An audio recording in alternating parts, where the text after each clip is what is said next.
Bonjour. Bon, on va terminer, j'espère aujourd'hui, enfin j'espère pas, enfin bon, je pense qu'on va terminer aujourd'hui notre exploration un petit peu de ce syndrome de fatigue chronique, ses conséquences, ses multiples expressions. On y reviendra au travers d'une série de questions qu'on reposera dans peu de temps, qui bouclera tout ça et qui permettra vraiment de faire la synthèse un petit peu. Je pense qu'on va essayer de faire un question-réponse live, j'ose le dire.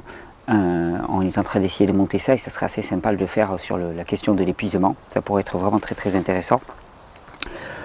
Aujourd'hui, on a parlé un petit peu de la voie intestinale, c'est-à-dire l'apport de toxines exogènes qui stressent le système par la simple toxicité et qui fait qu'ensuite, finalement, tout le système nerveux doit travailler et conduit à l'épuisement.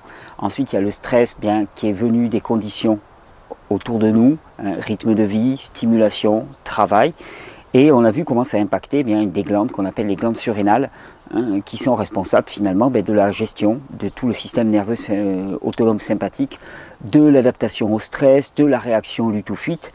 On avait vu qu'il y avait différentes parties dans ces glandes surrénales, le cortex surrénalien, la partie superficielle, la médullaire surrénalienne qui produit l'adrénaline et la noradrénaline, et dans le cortex, différentes classes d'hormones. Dans la partie superficielle, dans la zone glomérulaire, on retrouvait de l'aldostérone, cette fameuse hormone qui est responsable de l'équilibre sodium-potassium.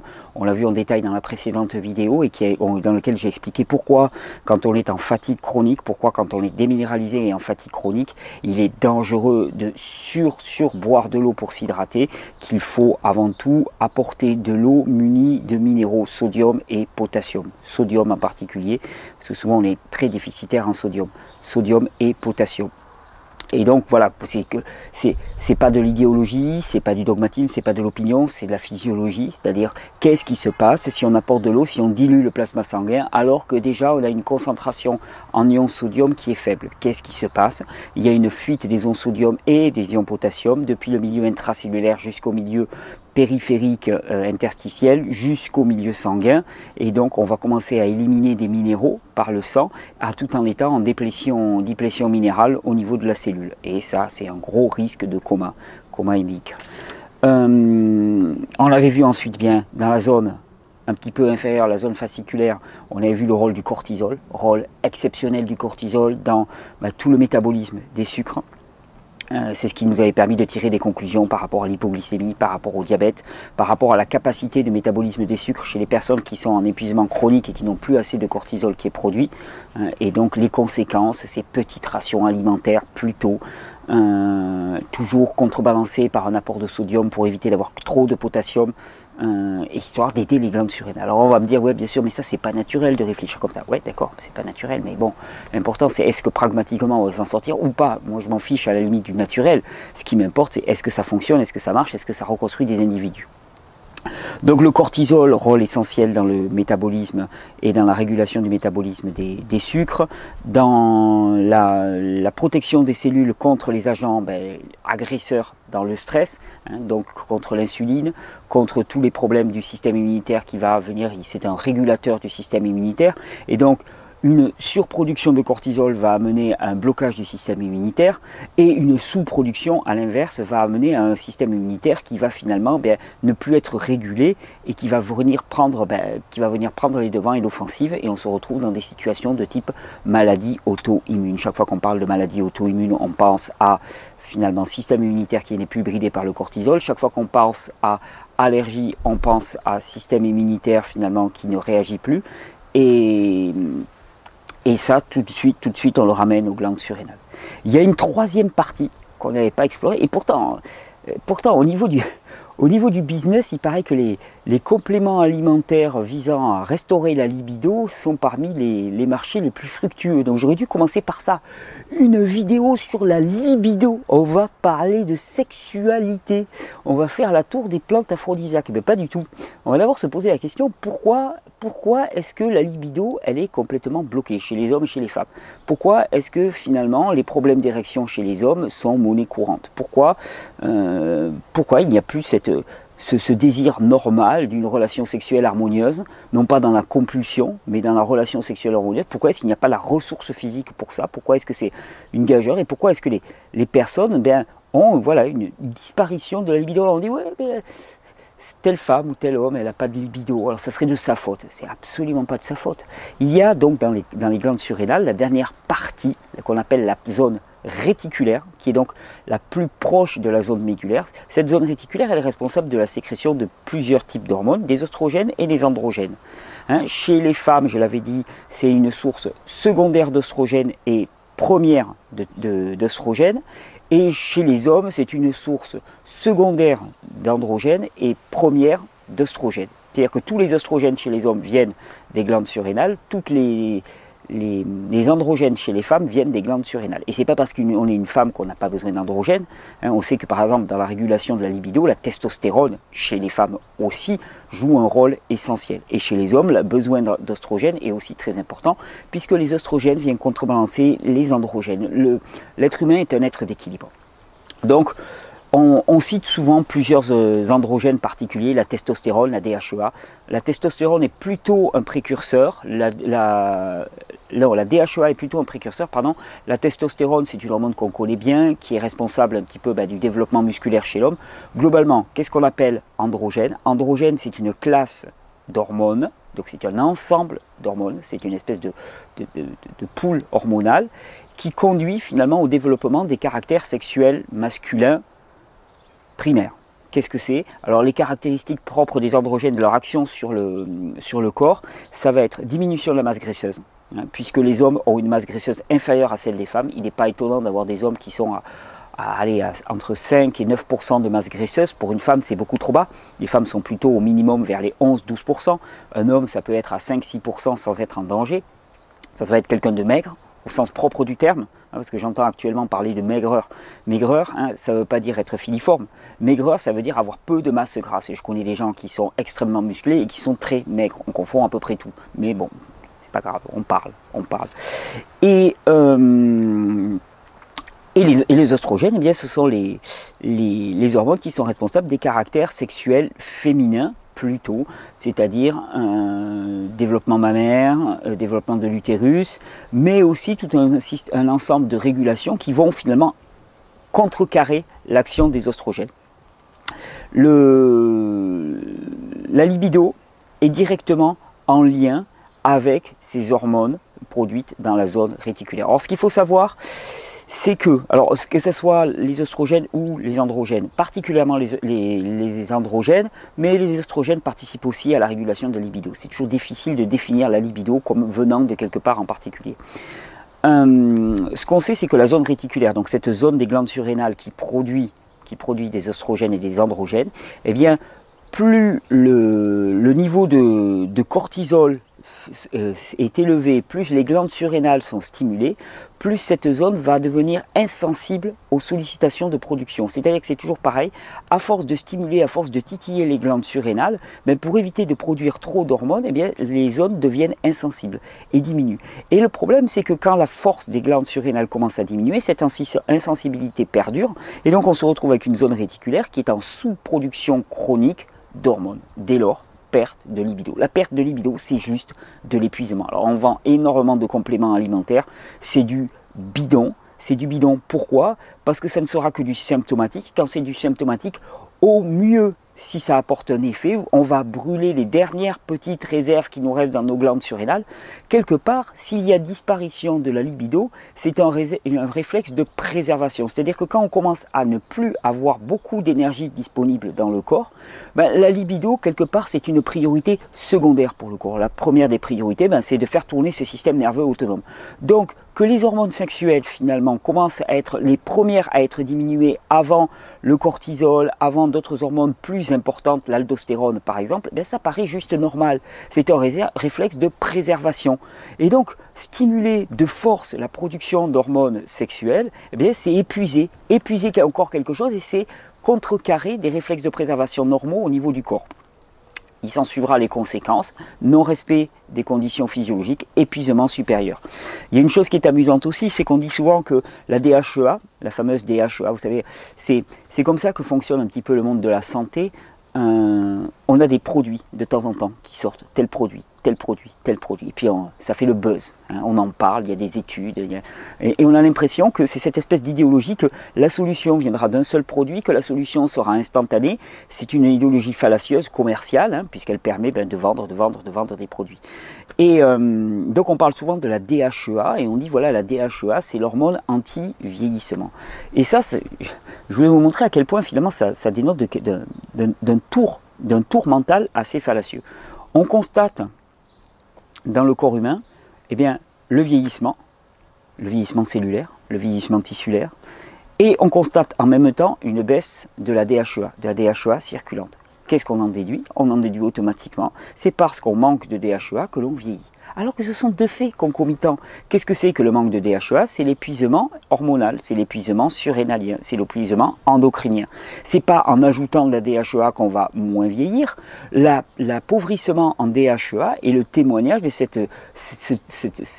ce processus physiologique qu'on appelle vieillesse et qui en fait est mal connoté. Parce que pour nous, vieillissement égale augmentation d'âge. Alors que c'est faux. L'augmentation d'âge n'est pas un vieillissement. Ce qu'on appelle vieillissement, c'est de l'usure. Donc l'usure conduit à une baisse de la production de DHEA. Ce n'est pas en supplémentant en DHEA qu'on va résoudre le problème, c'est en restaurant les conditions qui vont faire que ça va se relancer. Alors souvent on me dit, oui non mais attends, on ne peut pas relancer un système endocrinien. Le nombre de personnes qui m'ont témoigné par exemple avoir eu une préménopause et une ménopause à 42, 43, 45 ans, et puis, suite à 1, 2, 3 ans de changement de radical de vie et une orientation beaucoup plus physiologique de la vie, hop, retrouver leurs règles. Absolument stupéfiant. Relance du système endocrinien, relance du système hormonal. C'est bien ce qui prouve que le processus de vieillissement que l'on dénote d'habitude comme quelque chose d'inéluctable, de normal et de lié à l'avancement en âge n'est qu'un processus d'usure, usure endocrinien et usure minérale. En fait, c'est une usure nerveuse et une usure minérale. Ce qu'on appelle vieillissement n'est que de l'usure nerveuse et minérale. Celui qui saura gérer son patrimoine, régénérer son patrimoine, eh bien, ne verra pas cette usure nerveuse se produire de la même façon que les autres. Et donc la notion de vieillissement est vraiment à réfléchir à ce niveau-là. Ce qu'il faut savoir aussi, c'est que les androgènes ont un rôle antioxydant. Ils contrecarrent aussi, ils balancent l'action du cortisol. Comme ils disparaissent avant le cortisol, toujours pareil, disparition des hormones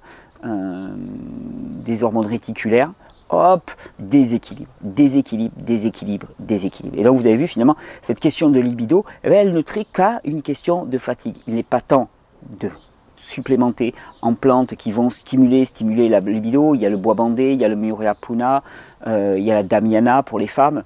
Bon, c'est bien joli, mais qu'est-ce que ça va faire? Épuisement, épuisement, réflexe de préservation. Apprenons à écouter le corps. Alors là, vous allez me dire, et quoi?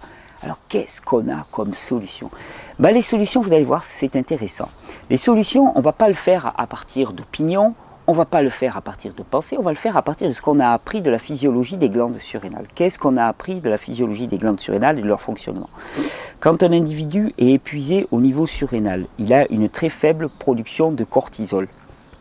Donc, il va y avoir des réformes au niveau du mode de vie et puis il va y avoir effectivement des ajouts qui peuvent être apportés. Au niveau des réformes du mode de vie, déjà premièrement, arrêter, faire cesser les conditions qui ont amené à cette usure surrénalienne. Alors, si c'est une dysbiose intestinale, une candidose, une inflammation intestinale, ce qui est très très fréquent, eh bien, viser, focaliser là-dessus. Mettre l'accent là-dessus. Il n'y a que parce que l'auto-intoxication via les intestins aura cessé que la personne pourra arrêter de sursolliciter son système nerveux et espérer voir son système nerveux remonter.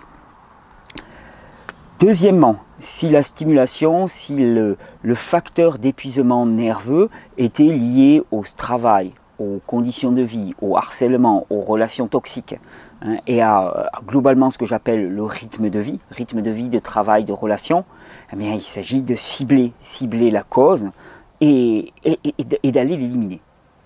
Mais comme on l'a vu, on en a déjà parlé, une fois qu'on est rentré dans une boucle de production du cortisol, eh bien on a beau parfois, alors au niveau nerveux, c'est pas vrai au niveau intestinal, mais au niveau nerveux, on a beau arrêter les conditions qui amenaient à cette production de cortisol, eh bien la production continue. Elle continue, un petit peu comme si le corps avait intégré qu'il avait besoin de produire du cortisol. Et on continue donc tous ces mécanismes qui sont en lien avec la surproduction de cortisol. Alors là, le seul moyen de contrecarrer ça, c'est le fameux SMS, sommeil, massage, soleil.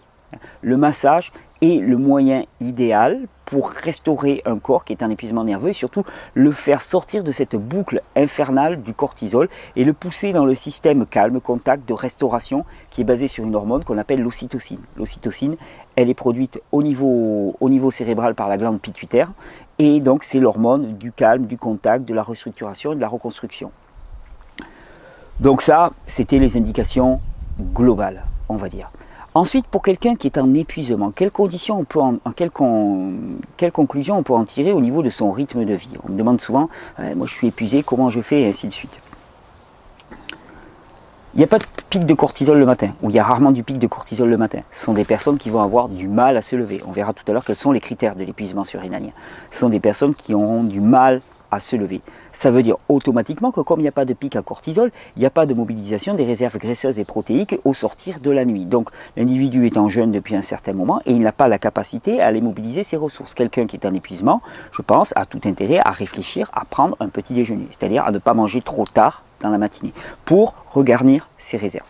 Autre chose qu'il faut savoir, on a intérêt à avoir des rations faibles, c'est-à-dire des petites rations répétées. Quand je dis rations faibles, c'est en fait à chaque prise alimentaire, mais ne pas avoir des trop grosses rations, parce que notre capacité métabolique, particulièrement par rapport au sucre, dans ce cas-là, sera relativement limitée.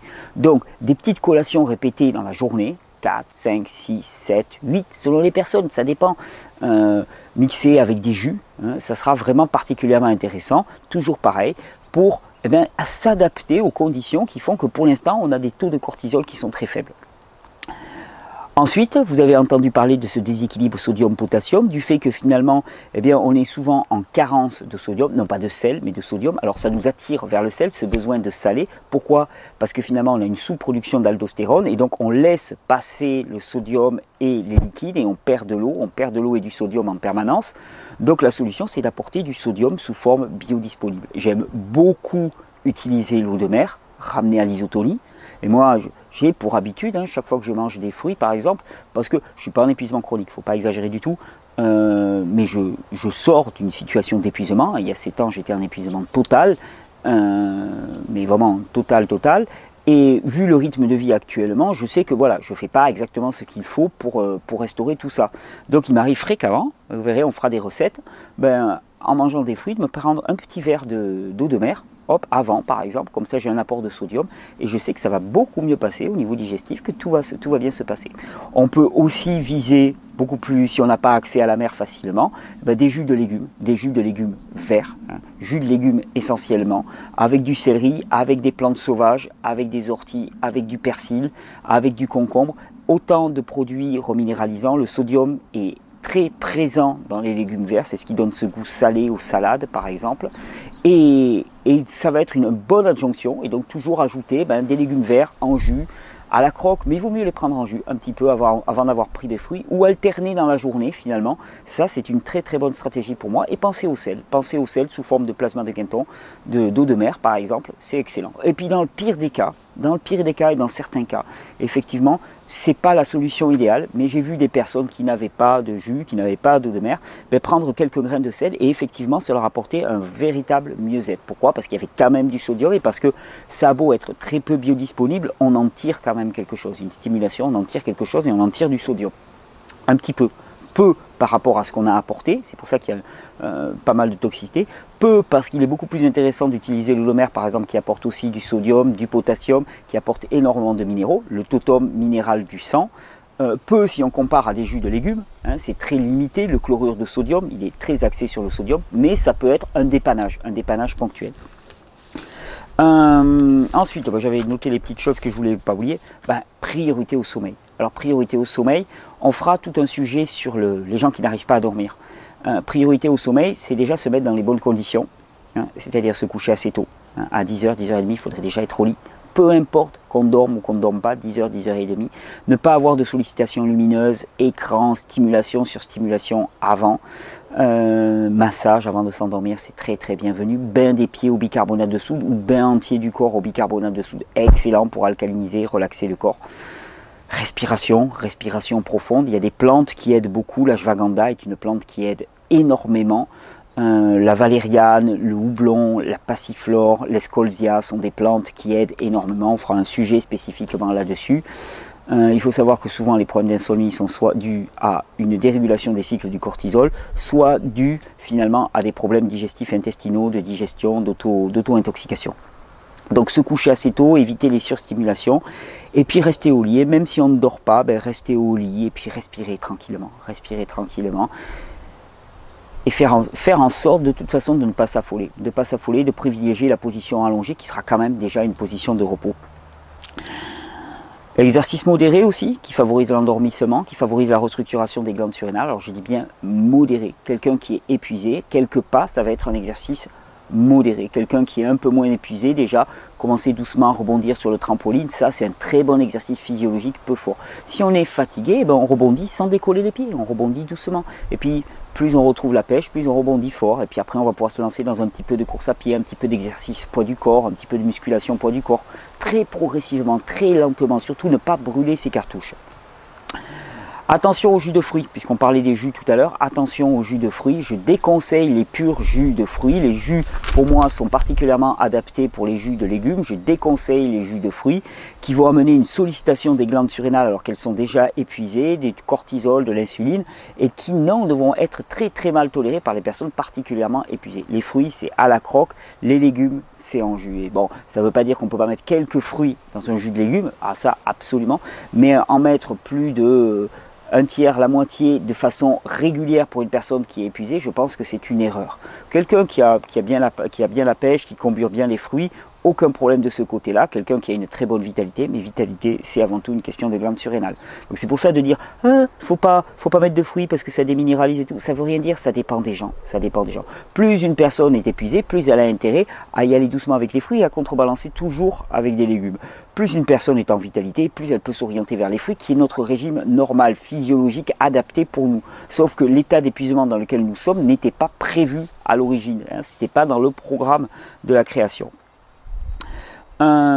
Ensuite, on peut avoir effectivement recours à des plantes. Il y a des plantes, il y a une classe de plantes, particulièrement les plantes dites adaptogènes, qui sont excellentes. Il y a un mélange de plantes chez ABC de la Nature qui s'appelle glande surrénale, qui est composé d'astragale, de l'eutérocoque en grande partie, plus du ginkgo, plus d'autres plantes, plus de l'alfalfa, et qui vont être des plantes adaptogènes. Astragale, l'eutérocoque. Plantes adaptogènes, c'est des plantes qui soutiennent les glandes surrénales et qui permettent de ne pas trop tirer d'énergie dans les glandes surrénales pour répondre au stress et donc de se restaurer dans le même moment.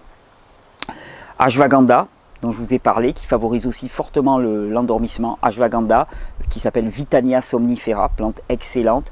Mélange pour les glandes surrénales, astragale, l'eutérocoque. Il y a une autre plante que j'aime bien. Bon, ça ne sert pas à grand chose de les multiplier, rhodiola, mais avant tout, essentiel et qu'on retrouve dans le mélange des glandes surrénales, la racine de réglisse. La racine de réglisse est essentielle, c'est l'une des meilleures plantes pour restaurer toutes les glandes surrénales dans leur ensemble. Une plante très commune, la racine de réglisse. Donc voilà à peu près le tour d'horizon des plantes adaptogènes. Ensuite, il y a une plante moi que j'aime particulièrement, qui est dite une plante tropho-restaurative du cortex surrénalien particulièrement, c'est-à-dire qui reconstruit, qui soutient mais aussi reconstruit, c'est l'ortie. L'ortie entière, globale, et surtout la semence d'ortie. C'est pour ça que chez ABC de la Nature, j'aime bien le mélange qui s'appelle ortie complète, qui pour moi est excellent, qui contient semences, feuilles et racines d'ortie. Ça travaille sur la sphère urinaire, ça travaille sur la reconstruction surrénalienne, c'est absolument incontournable. Au niveau des plantes ensuite, pour tous les problèmes de libido, de sous-développement musculaire et ainsi de suite, il y a une plante qui soutient bien, qui n'est pas trop stimulante. C'est une plante qu'on appelle le Tribulus terrestris. Tribulus terrestris, bien connu chez les hommes. Le maca aussi a une bonne action soutenante qui est bien restaurative en n'étant pas trop stimulante. Tribulus terrestris, maca, excellent. À quoi je pense? J'avais pris quelques notes. Ensuite, voilà, il y a des plantes sur lesquelles je suis beaucoup plus circonspect. Damiana, ok. La Damiana, par exemple, pour la stimulation sexuelle, moi j'oublierai la Schizandra, les baies de Schizandra, j'oublierai le Muriyapuna, ok, j'oublierai Katuaba, j'oublierai, tout ça, ce sont des stimulants aphrodisiaques la plupart du temps qui vont le faire qu'épuiser. Donc là, entre les plantes adaptogènes, astragales, eleutérocoque, racine de réglisse, rhodiola, ashwagandha, que vous pouvez retrouver donc aisément dans ce mélange là, glande surrénale qui est bien pacté. L'ortie, ortie fabuleuse, et ça l'ortie, il suffit d'aller le collecter par chez vous aussi, hein, vous allez ramasser des racines d'ortie, des feuilles d'ortie, de la semence d'ortie, vous le faites sécher, vous le pulvérisez, vous avez le mélange directement. C'est très facile de se l'approprier, l'ortie est une plante extraordinaire, une véritable panacée qu'on a à disposition directement. Dans les cas extrêmes, et je serai amené à en reparler, alors là je sens qu'on va entendre des grands cris, mais je ne peux pas ne pas en parler, je suis amené à utiliser et à conseiller finalement ce qu'on appelle des extraits surrénaliens. Alors qu'est-ce que c'est que des extraits surrénaliens? Ce sont des portions en gélules de glandes animales, de glandes surrénales animales. Alors attention, ce n'est pas une supplémentation hormonale, parce que la supplémentation hormonale en cortisol, en DHEA, n'a jamais conduit à une quelconque restauration. Là, ce sont des portions de glandes qui fonctionnent à la fois suivant le principe homéopathique d'Hahnemann et qui fonctionnent aussi par simplement l'apport de matériaux spécifiques aux glandes surrénales, de la glande surrénale normalement bovine. Alors bien sûr, ce n'est pas vegan, la preuve. Il faut faire attention aux sources, les meilleures viennent de Nouvelle-Zélande, c'est très dur d'en faire rentrer en France, mais on en trouve aux États-Unis, le coût est assez important, je suis en train d'essayer de réfléchir pour pouvoir en avoir en France. Moi dans les cas très avancés, c'est la dernière chose que j'ai vu marcher, les extraits surrénaliens. Il faut les doser, il faut apprendre à les doser, ne pas y aller trop fort pour ne pas trop pousser les glandes surrénales, mais ça continue sur plusieurs mois, ça amène à des restaurations chez des personnes pour qui les plantes adaptogènes ne suffisaient pas et ne relançaient pas. Extrait glandulaire, si vous cherchez sur le net, glandular adrenal extract, et on va essayer d'en avoir en France. Je vais essayer de solliciter des gens pour essayer d'en avoir en France beaucoup plus facilement, parce que ça rentre difficilement, les douanes les bloquent à l'entrée en France. Et pourtant c'est quelque chose d'absolument fabuleux. Que ces extraits surrénaliens que j'expérimente depuis pas mal de temps, qui était très connu du docteur Jean Gauthier, qui était un endocrinologue fameux du début du siècle, qui a fait un travail en endocrinologie absolument extraordinaire et qui utilisait énormément les extraits surrénaliens. Donc là, on a un peu le panel des solutions. Alors il faut savoir qu'il n'y a pas une solution miracle, que ça sera un ensemble de modifications du mode de vie, adaptation du régime alimentaire vers un régime alimentaire physiologique, nettoyage des intestins, bien sûr et avant tout, soutien des émonctoires, plantes adaptogènes et tropho-restauratives pour le cortex surrénalien spécifiquement, mode de vie, massage et ainsi de suite, exercice modéré, et que c'est tout ça maintenu pendant plusieurs mois, selon la personne, à quel point finalement elle a été vidée de son énergie. Ça peut durer 2 mois, ça peut durer 6 mois, ça peut durer 3 ans, en fait, peu importe, parce que de toute façon, c'est toujours pareil, il n'y a pas de plan B, il n'y a pas d'autre chemin. La supplémentation hormonale ne tient pas, parce qu'il va falloir augmenter les doses de plus en plus, il ne va y avoir aucune restauration et au contraire de la stimulation. Mais à part la supplémentation hormonale, il n'y a rien d'autre. Et la supplémentation hormonale ne marche pas, donc c'est barré, c'est barré. Par contre, je pense qu'il est important de prendre cela avec considération et de réaliser vraiment que les conditions normales, physiologiques, par exemple, l'homme doit se nourrir de fruits à gogo et ainsi de suite, ne marchent pas pour des gens qui sont en épuisement chronique. Parce que ce n'était pas prévu, ça ne marche pas simplement. Appliquer un dogme, une idéologie en leur disant voilà tu dois manger tant de quantité de fruits par jour, ça peut amener directement à la catastrophe. Et on le constate, je reçois des témoignages qui me permettent de le constater. C'est pour ça qu'il est important de connaître la physiologie, non pas pour avoir des opinions, toujours du blabla, lui il pense ça, on s'en fout éperdument de ce qu'il pense. L'important c'est comment est-ce que le corps a été créé, comment est-ce qu'il fonctionne. Une fois qu'on a ça, eh bien, chacun est libre de penser, de se faire son opinion à partir de la connaissance. L'opinion, on ne doit pas aller la prendre chez quelqu'un d'autre, on doit se la forger à partir de la connaissance. Comment est-ce qu'on sait si on est en épuisement chronique? Alors, premier critère, on est épuisé, c'est droupie, dépression, épuisement, apathie, absence de libido, absence d'énergie au quotidien, trouble du sommeil, difficulté à se lever le matin, Ça, ce sont les critères classiques et reconnaissables. Prompt à l'attaque de panique, par exemple, épuisement nerveux. Prompt aux réactions émotionnelles, la personne qui démarre au quart de tour, là, qui est très sensible, la sensibilité, épuisement du système surrénalien. C'est pas normal d'être hypersensible, c'est juste pas normal. C'est pas mal, c'est juste pas normal. Il faudrait arrêter de penser en bien et en mal. C'est juste pas normal d'être hypersensible, c'est juste pas normal d'être déprimé, c'est juste pas normal d'être fatigué. C'est pas le plan de Dieu pour nous, c'est pas comme ça qu'il nous a pensé. Ensuite, d'autres facteurs auxquels on penserait moins, je vous ai dit, inflammation généralisée dans le corps. Donc tout ce qui est fibromyalgie, congestion maximale dans le corps, ça dénote d'un système nerveux épuisé, donc de glandes surrénales épuisées, obligatoirement. Système endocrinien dans sa globalité, mais la plupart du temps, c'est au niveau des glandes surrénales que ça se passe. Donc inflammation généralisée, congestion généralisée, fibromyalgie, maladie de Lyme, surrénale, allergie, surrénale, diabète, surrénale, hypoglycémie, surrénale. Pas que, mais facteur principal à cibler. Problème de déshydratation, de déminéralisation, allez voir les surrénales, elles sont responsables de l'équilibre minéral à peu près de tous les minéraux, sauf le calcium qui est géré par la glande thyroïde. Et la plupart du temps, la glande thyroïde, quand elle a des difficultés, c'est soit qu'elle est congestionnée, soit que c'est le contrôle par les glandes surrénales et la limitation des hormones thyroïdiennes par le cortisol qui a une influence.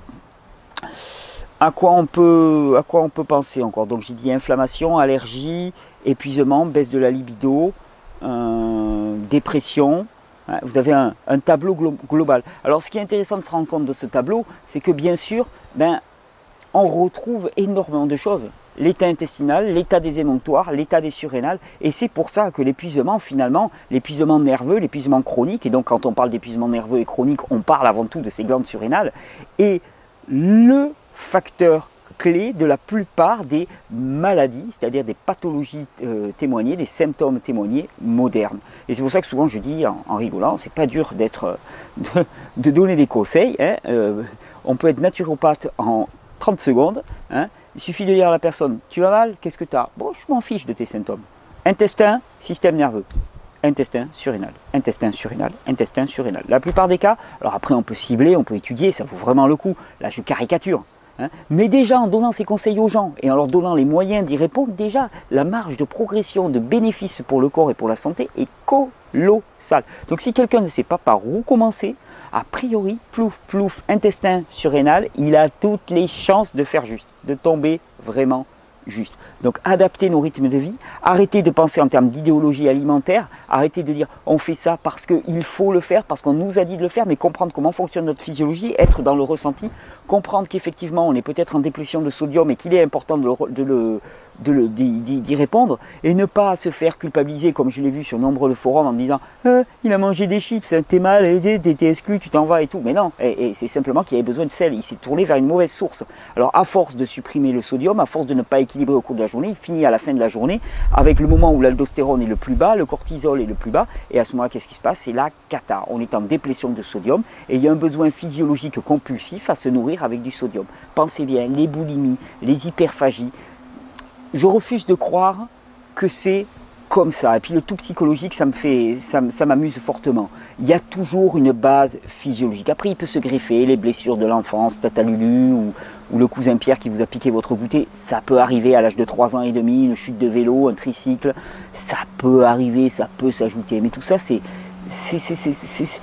de l'os à ronger pour la boîte à poux pour moi. Il y a une base physiologique. Un individu physiologiquement en paix ne va pas faire d'hyperphagie, ne va pas faire de boulimie, ne va pas avoir de conduite addictive. Et donc, en travaillant à ce niveau-là, en renforçant le système nerveux, j'oubliais dans les pathologies spécifiques du système nerveux, toutes les pathologies spasmodiques, asthme, problèmes spasmodiques divers, système nerveux, obligatoirement. Ça veut dire que le système il est plus verrouillé puissamment, et ce qui fait que ça part et on ne contrôle plus. On ne contrôle plus le système immunitaire, maladie auto-immune par le cortisol, on ne contrôle plus les réactions du système nerveux, et bien ce sont toutes les maladies spasmodiques, tous les phénomènes spasmodiques à l'échelle du corps humain. Bon, en 4 vidéos, j'espère que cette série aura été riche d'enseignements pour vous, qu'elle vous aura donné vraiment des clés de compréhension et de détermination, parce que c'est un chemin difficile, c'est un chemin qu'on accomplit souvent seul, parce que l'entourage ne comprend pas obligatoirement ce qui se passe, ne prend pas la mesure du trouble que vous pouvez vivre. Donc c'est un chemin qui demande de la connaissance et de la détermination. J'espère que dans ces vidéos, vous l'aurez trouvé, cette détermination, pour manifester autre chose dans ce monde que de l'épuisement. On n'est pas là pour être épuisé, on n'est pas là pour être déprimé, on n'est pas là pour être paniqué à la moindre sollicitation. Vous savez, il y a ce fameux évangile du plombier qui dit c'est quand on met la pression qu'on voit les fuites. Et actuellement, c'est le cas. Dès qu'on met la pression à quelqu'un, on voit que ça fuit de partout et il ne tient pas la route. Ça, c'est système nerveux épuisé. Alors bien sûr, ça demande peut-être à réfléchir complètement à nos modes de vie. Ouais, mais si nos modes de vie nous conduisent à la longue dégénérescence, il est peut-être temps d'y repenser et de les réformer. Mode de travail, mode d'éducation, mode relationnel, rythme de vie globalement, conditions de vie, tout est à repenser. Tout est à repenser pour aller non pas dans le sens de l'idéologie marchande, pour ne pas aller dans le sens d'augmenter le PNB, mais pour aller dans le sens de construire des individus qui soient en bonne santé. Le problème, c'est qu'actuellement, la valeur ajoutée se fait sur la maladie. Eh bien, le meilleur moyen, finalement, de manifester quelque chose de nouveau, on appelle toujours à un monde nouveau, à de nouvelles conditions, c'est de sortir de cette culture de la maladie, de s'affranchir de la peur de la maladie, de s'affranchir de l'impuissance face à la maladie et de commencer à travailler les bases de la régénération. On va se faire une petite session recette là, rapidement, dès que j'ai un petit peu de temps pour me poser pour faire une session recette. Petite session recette rapidement. Je rappelle, et cette fois-ci on ne va pas le zapper, vendredi 18, pique-nique sur la plage à Saint-Cyprien. Toutes les infos sont sur le site Vivre Cru et je vous attends. Il va faire beau vendredi, donc ça sera un bon rendez-vous. On va pouvoir se chouchouter les surrénales en regardant le coucher du soleil et en mangeant des pastèques et des melons. Et oui, d'ailleurs, melon, je vous ferai ma recette de melon pour les fatigués, vous allez voir ça. Merci pour votre soutien, merci pour votre relais, merci de porter ces informations, merci parce que je ne peux pas dire merci à tout le monde, mais je lis un maximum de choses, de témoignages et je suis très touché par ce mouvement. Je suis émerveillé même de voir ce qui se passe, de voir ce relais, cette réappropriation de notre santé, de notre compréhension, hors de l'idéologie, hors des gnangnans, hors des querelles de clochers, hors des querelles de cours de récré, de il a dit, il n'a pas dit, il a dit, il n'a pas dit, il est méchant, il n'est pas méchant, il ne pense pas comme moi, il n'est pas d'accord, on s'en fout complètement. L'important c'est comment fonctionne la physiologie et comment est-ce qu'un individu peut se remettre debout. Merci et bonne régénération.